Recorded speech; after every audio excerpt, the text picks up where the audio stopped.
Hey guys, Barry from Magic Untapped. Before we get started, I just want to say how much I appreciate you guys watching our videos. We put a lot of work into them. If you want to subscribe to Magic Untapped, maybe follow us, Magic_Untapped on Twitter, or find us, Magic Untapped, on Patreon, we greatly appreciate it. Now on with the show.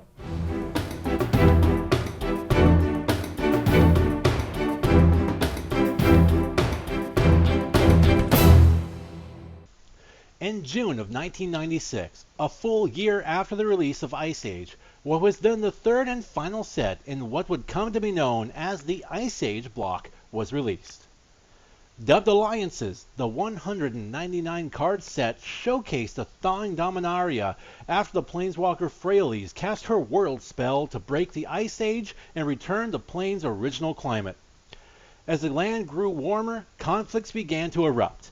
The Balduvian barbarians were under constant attack from General Varchild, a rogue former Kaldorian knight. The Soldevi alliance was breaking down amongst fears from Xur's followers that Arkham Dagson and his artificers were going to dig up dangerous artifacts left over from the Brothers' War and create a new destructive conflict. And the wicked necromancer Limdul was gathering enough allies and undead forces to conquer the entire world. So, really, nothing out of the ordinary. Star checks out. Thankfully, two characters whose cards would not see print for a decade or more, Joda, Archmage Eternal, and a pre-Planeswalker, Jaya Ballard, helped to orchestrate an alliance between Luvius of Cold Eyes, leader of the Balduvians, and King Darien of Keldor in order to combat these threats and finally bring peace to the area. Well, the cards themselves didn't do a great job of conveying the set's story. You're going to want to read the novel Shattered Alliance for that.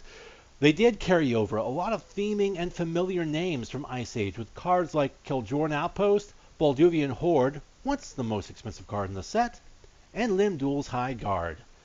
It also paid homage to some of the earlier sets with cards like Mishra's Groundbreaker, and featured the first card since Antiquities to use the word Phyrexian in the name. Despite Alliances being a direct sequel to Ice Age's storyline, the set's snow mechanics didn't really carry over into the set.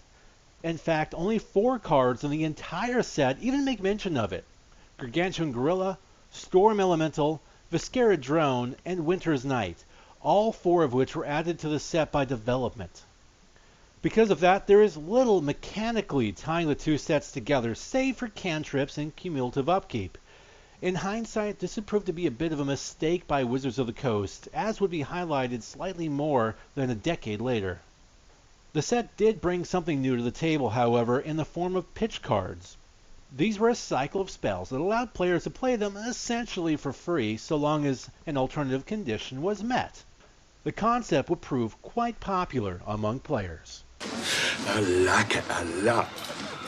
Sold in 12-card packs that contained 1 rare, 3 uncommons, and 8 commons, Alliances featured a number of notable cards, many of which still see play in top-tier decks even today.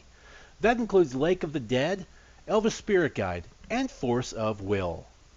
Other cards such as Helm of Obedience, Limdul's Bolt, and Feldegrif are popular today thanks to EDH, and others, such as Stormcrow, are popular thanks to Magic the Gathering pop culture.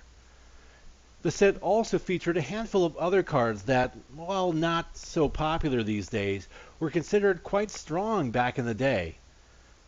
This includes the Card Draw / Tutor Library of Latnam, Thawing Glaciers, Pillage, now Modern Legal, and Ritual of the Machine. And recently, one of the Alliance's cards was reprinted in a standard legal set. That set?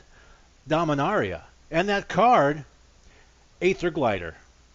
You're welcome. Oh, well, he's very popular, Ed. So where does Magic go from here?